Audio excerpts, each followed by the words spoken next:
फक्त 8 मिनिटे तुमचे आयुष्य बदलू शकतात. आता हे ऐकायला थोडं फिल्मी वाटेल. जर कोणी सांगितलं की रोजची फक्त 8 मिनिटे तुमचं संपूर्ण आयुष्य बदलू शकतात, तर विश्वास बसेल का आपला? पण सर्वात रंजक गोष्ट म्हणजे हा कोणताही पोकळ दावा नाहीये. हा एक अत्यंत शक्तिशाली उपाय आहे. जर आपण सलग 21 दिवस पहाटे 4 वाजता उठून स्वतःसाठी फक्त आणि फक्त 8 मिनिटे काढली, तर 21व्या दिवशी आपलं मन इतकं तीक्ष्ण आणि शांत झालेलं असेल की आपण स्वतःच आश्चर्यचकित होऊ. हे करायला खूप सोपं आहे, पण याचा परिणाम खरोखरच अफाट आहे. आणि यावरून हे अगदी स्पष्ट होतं की आपण इथे फक्त एखाद्या सामान्य व्यायामाबद्दल बोलत नाही आहोत. प्राणायाम ही एक अत्यंत खोल आणि सात्विक प्रक्रिया आहे. ही श्वासाच्या माध्यमातून मनाला शिस्त लावण्याची कला आहे. विचार करा, रोज सकाळी उठल्यापासून आपला श्वास किती अनियंत्रित आणि भरकटलेला असतो. जसा श्वास भरकटलेला तसंच आपलं मनही हजारो विचारांमध्ये अडकलेलं असतं. पण जेव्हा आपण प्राणायाम करतो ना, तेव्हा शरीरात एक फ्रेश ताजी ऊर्जा निर्माण होते आणि मनाच्या अगदी तळापर्यंत एक असीम शांतता पसरते. आता आपल्या मनात नक्कीच प्रश्न आला असेल की हे सगळं करण्यासाठी कोणती वेळ सर्वात भारी आहे? तर यासाठी सर्वात उत्तम आणि पवित्र वेळ मानली जाते ब्रह्ममुहूर्ताची. आता हे ब्रह्ममुहूर्त म्हणजे नेमकं काय? अगदी सोप्या भाषेत सांगायचं तर सूर्योदयाच्या साधारण 96 मिनिटे आधीची वेळ, म्हणजे घड्याळाच्या काट्यानुसार पहाटे 4च्या आसपासची वेळ. या वेळेला निर्मातेची वेळ असंही म्हणतात. जेव्हा पूर्ण जग गाढ झोपलेलं असतं, आजूबाजूला कसलाही गोंगाट नसतो, कोणतीही धावपळ नसते, तेव्हा निसर्गात एक अतिशय शुद्ध आणि भारी ऊर्जा प्रवाहित होत असते. आता थोडं पुढे जाऊन पाहूया की हे नक्की कसं काम करतं. पहाटे 4चीच वेळ का निवडायची? आयुर्वेदानुसार पाहिलं तर ह्या वेळेत शरीरातील वात दोष सर्वात कमी असतो आणि वातावरणात सत्व गुण एकदम प्रबळ असतो. म्हणजेच मन शांत आणि एकाग्र करण्यासाठी हा सर्वोत्तम काळ असतो. आणि जर आधुनिक विज्ञानाचा विचार केला तर ह्या वेळेत हवेतील ऑक्सिजनची पातळी सर्वोच्च असते. आजूबाजूची नकारात्मक ऊर्जा सर्वात कमी असते. म्हणजेच अध्यात्म आणि विज्ञान दोन्ही एकाच गोष्टीवर ठाम आहेत की श्वासोच्छवासाचा अभ्यास करण्यासाठी हीच ती सर्वोत्तम वेळ आहे. तर मग आता आपल्या समोर सर्वात मोठा प्रश्न उभा राहतो. ही पहाटे 4ची एवढी पॉवरफुल ऊर्जा आपण आपल्यात कशी सामावून घ्यायची, तेही फक्त 8 मिनिटात? बरं, ही ऊर्जा आत्मसात करण्यासाठी आपल्याला 2 एकदम महत्वाच्या आणि सोप्या पद्धती वापरायच्या आहेत.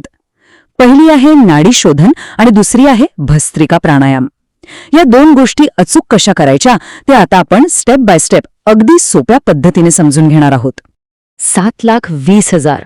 होय, हा आकडा ऐकून थक्क झालात ना? साहजिकच आहे. आपल्या शरीरात तब्बल 7,20,000 ऊर्जा वाहिन्या म्हणजेच नाड्या आहेत. यांपैकी इडा, पिंगला आणि सुषुम्ना या 3 सर्वात मुख्य नाड्या मानल्या जातात. नाडी शोधन प्राणायाम, ज्याला आपण अनुलोम विलोम असेही म्हणतो, तो ह्याच मुख्य नाड्यांमध्ये बॅलन्स म्हणजे समतोल निर्माण करण्याचं काम करतो. जेव्हा या नाड्या शुद्ध आणि संतुलित होतात तेव्हा शरीरातील ऊर्जेचा प्रवाह एकदम सुरळीत होतो. चला तर मग नाडी शोधन प्राणायाम करण्याची योग्य पद्धत आपण समजून घेऊया. सर्वात आधी एखाद्या शांत जागेवर पद्मासन किंवा सुखासनात बसा. पाठीचा कणा अगदी सरळ असू द्या. आता हळुवारपणे डोळे मिटा आणि शरीर पूर्णपणे रिलॅक्स करा. उजव्या हाताची पहिली आणि मधली बोटे कपाळावर ठेवा. उजवा अंगठा उजव्या नाकपुडीवर ठेवा आणि अनामिका म्हणजेच करंगळीच्या शेजारचं बोट डाव्या नाकपुडीवर ठेवा. डावा हात गुडघ्यावर अगदी शांत राहू द्या. आता श्वास कसा घ्यायचा ते पाहूया. सर्वात आधी डाव्या नाकपुडीने हळूहळू आणि खोल श्वासात घ्या. मनातल्या मनात 1, 2, 3, 4 असं मोजा. आता दोन्ही नाकपुड्या बंद करा आणि श्वास रोखून धरा. यावेळी 8 ते 16 पर्यंत आकडे मोजा. त्यानंतर उजव्या नाकपुडीवरून अंका काढा आणि एकदम संथ गतीने श्वास बाहेर सोडा. यावेळी 8 पर्यंत आकडे मोजा. श्वास सोडताना असं वाटू द्या की शरीरातला सगळा ताण बाहेर चाललाय. मग उजव्या बाजूने श्वास घेऊन हीच पूर्ण कृती उलट्या क्रमाने करा. हे झालं 1 चक्र. असा सराव आपल्याला सलग 8 ते 10 मिनिटे करायचा आहे. आता नवशिक्यांसाठी इथे एक अतिशय सोपी आणि महत्वाची टीप. जर आपण पहिल्यांदाच प्राणायाम करत असू आणि 16 सेकंद वास रोखून धरणं कठीण वाटत असेल तर अजिबात काळजी करू नका. सुरुवातीला फक्त 8 सेकंद श्वास रोखून धरण्यापासून सुरुवात करा. हळूहळू सराव वाढेल तसा स्टॅमिना वाढेल आणि श्वास रोखण्याचा वेळही वाढवता येईल. आपल्या शरीरावर कोणतीही जबरदस्ती न करणं हे इथे खूप महत्वाचे आहे. हे सगळं केल्याने नेमकं काय साध्य होतं? तर नाडीशोधनचे फायदे खरोखरच कमाल आहेत. हा सराव मनाला अतिशय खोलवर शांत करतो आणि आपला फोकस जबरदस्त वाढवतो. रोजच्या कामामुळे येणारा ताणतणाव, डोकेदुखी आणि मायग्रेनसारख्या समस्या कुठल्या कुठे पळून जातात. आणि सर्वात महत्त्वाचं म्हणजे रात्री शांत आणि कोणतीही स्वप्न न पडता एकदम गाढ झोप लागते. आतून सकारात्मक ऊर्जा जागृत होते आणि पूर्ण दिवस आपण फ्रेश राहतो. नाडीशोधननंतर आपण आता वळणार आहोत दुसऱ्या अत्यंत शक्तिशाली तंत्राकडे, आणि ते म्हणजे भस्त्रिका प्राणायाम. भस्त्रिका म्हणजे भाता. ज्याप्रमाणे एखादा लोहार अग्नी प्रज्वलित करण्यासाठी भात्यातून एकदम वेगाने हवा सोडतो, अगदी त्याचप्रमाणे हा प्राणायाम शरीरातील अंतर्गत अग्नी आणि ऊर्जा प्रज्वलित करण्याचं काम करतो. हा एक अतिशय डायनामिक सराव आहे. भस्त्रिका करण्याची अचूक पद्धत आता समजून घेऊया. तसंच पद्मासन किंवा सुखासनात बसा. तोंड बंद ठेवा. आता नाकाने अतिशय वेगाने श्वास आत घ्या आणि तितक्याच वेगाने बाहेर सोडा. वेग असा असावा की एका सेकंदात एक श्वास पूर्ण झाला पाहिजे. असं साधारण 20 ते 30 वेळा करा. श्वास घेताना आणि सोडताना पोट आणि छाती पूर्णपणे हलली पाहिजे. यानंतर एक अत्यंत दीर्घ श्वास आत घ्या. तो 10 ते 20 सेकंड रोखून धरा आणि मग हळूहळू सोडून द्या. हा झाला एक राऊंड. असे एकूण 3 ते 5 राऊंड्स आपल्याला करायचे आहेत. आणि यावरून हे अगदी स्पष्ट होतं की भस्त्रिका हा केवळ श्वासोच्छ्वास नाहीये, तर एक अंतर्गत शुद्धीकरणाची प्रक्रिया आहे. वेगाने श्वास घेताना आणि सोडताना शरीराची उष्णता निर्माण होते ना, ती शरीरातील अशुद्धी आणि साचलेले विषारी पदार्थ, ज्याला आपण टॉक्सिन्स म्हणतो, ते अक्षरशः जाळून टाकते. हे एका प्रकारच्या इंटरनल क्लिनिंगसारखं काम करतं, ज्यामुळे आपलं शरीर आतून पूर्णपणे स्वच्छ आणि निर्मळ होतं. भस्त्रिका प्राणायामाचे शरीरावर होणारे परिणाम खरंच आश्चर्यकारक आहेत. यामुळे आपल्या फुफ्फुसांची ताकद मोठ्या प्रमाणावर वाढते. शरीराचा चयापचय म्हणजेच मेटाबॉलिझम फास्ट होतं. रोजचा जाणवणारा शारीरिक थकवा, सर्दी खोकला आणि जुनी सांधेदुखी यांसारख्या समस्या दूर व्हायला खूप मदत होते. आणि हो, हा प्राणायाम पूर्ण दिवसासाठी इतकी प्रचंड शारीरिक ऊर्जा देतो की दिवसभर कसलाही आळस किंवा कंटाळा जाणवणार नाही. आता इथे एक अतिशय महत्त्वाची गोष्ट लक्षात ठेवायची आहे.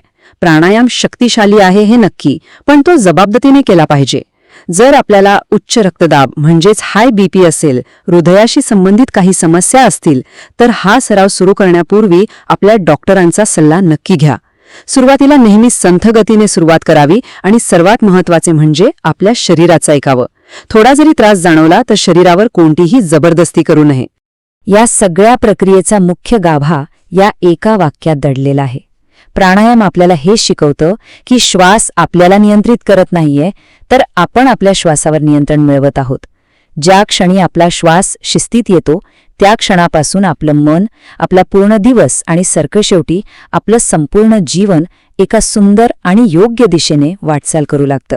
तर आता वेळ आली आहे एका खऱ्या बदलाची. हे सगळं ऐकल्यानंतर ते प्रत्यक्ष कृतीत आणण्याची. आणि त्यासाठी आपण घेणार आहोत एक चॅलेंज, 21 दिवसांचं चॅलेंज. कोणत्याही चांगल्या गोष्टीला सवय बनवण्यासाठी साधारण 21 दिवस लागतात असं म्हणतात. त्यामुळे आता इथून पुढे आपली खरी सुरुवात होणार आहे. हे चॅलेंज अतिशय सोपे पण अत्यंत प्रभावी आहे. सलग 21 दिवस रोज पहाटे 4 वाजता म्हणजेच बरोबर ब्रह्ममुहूर्तावर उठायचं, स्वतःसाठी फक्त 8 मिनिटे काढायची. या वेळेत अगदी मनापासून नाडीशोधन आणि भस्त्रिका प्राणायामाचा सराव करायचा. एकही दिवस खाडा करायचा नाही. आणि मग 21 दिवसांनंतर आपण स्वतः अनुभवाल की आपलं मन आणि शरीर कसं पूर्णपणे बदलून गेलंय. ती वाढलेली ऊर्जा, तीक्ष्ण झालेली बुद्धी आणि मनाची ती अथांग शांतता हेच या चॅलेंजचं सर्वात मोठं बक्षीस असेल. तर मित्रांनो, या व्हिडिओमधील कोणती गोष्ट तुम्हाला सर्वात जास्त आवडली आणि उद्या सकाळी 4 वाजता तुम्ही कोणता प्राणायाम सर्वात आधी सुरू करणार आहात हे मला खाली कमेंट करून नक्की सांगा. तुमच्या प्रत्येक कमेंटची मी स्वतः वाट पाहत आहे. हा व्हिडिओ तुमच्या मित्रांसोबत आणि कुटुंबासोबत नक्की शेअर करा, व्हिडिओला लाईक करा आणि अशाच नवनवीन माहितीसाठी आपल्या चॅनलला आत्ताच सबस्क्राईब करून बेल आयकॉन नक्की दाबा. चला भेटूया पुढच्या व्हिडिओमध्ये. धन्यवाद. मित्रांनो, लक्षात ठेवा, प्रत्येक दिवस नवं काही शिकण्याची संधी असते. जर हा व्हिडिओ आवडला असेल तर लाईक करा आणि मराठी ग्रोथ हबला सबस्क्राईब करा. तुमचा सपोर्ट मला आणखी चांगलं काम करण्याची प्रेरणा देतो.